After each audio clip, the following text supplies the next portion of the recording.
Secara garis besar, kekerasan seksual dibagi ke dalam 4 jenis. Ada verbal, non-fisik, fisik, dan dalam jejaring online.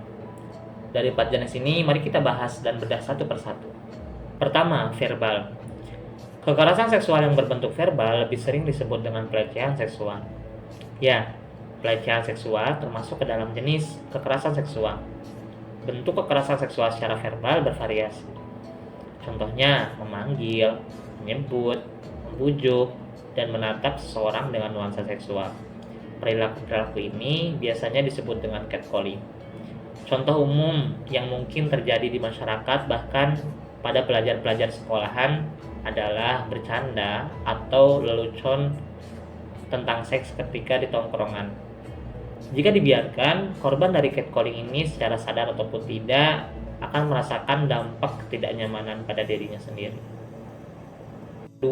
Kekerasan seksual yang berbentuk non-fisik. Kekerasan seksual non-fisik biasanya berbentuk pernyataan dan aktivitas yang ditujukan pada tubuh, organ reproduksi, atau keinginan seksual yang merendahkan harkat dan martabat seseorang. Contohnya seperti memaksa untuk perkawinan, memaksa kehamilan, memaksa kontrasepsi, dan memaksa aborsi.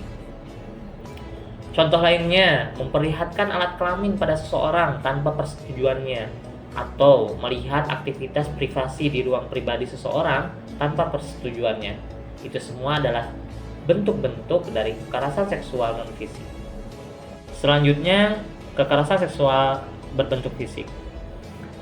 Jenis ini umumnya secara jelas nampak dirasakan langsung oleh korban, sehingga dapat memunculkan luka fisik dan psikis.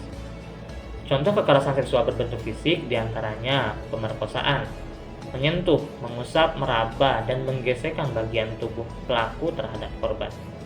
Terakhir yaitu jenis kekerasan seksual dalam jejaring sosial atau online. Saat ini, kekerasan seksual sudah merambah ke dunia maya. Di antara bentuk kekerasan seksual melalui dunia maya atau jejaring online diantaranya mengambil foto atau rekaman visual korban tanpa persetujuan, mengirimkan konten seksual atau mungkin pornografi tanpa persetujuan, serta menguntit dan menyebarkan informasi pribadi yang bernuansa seksual.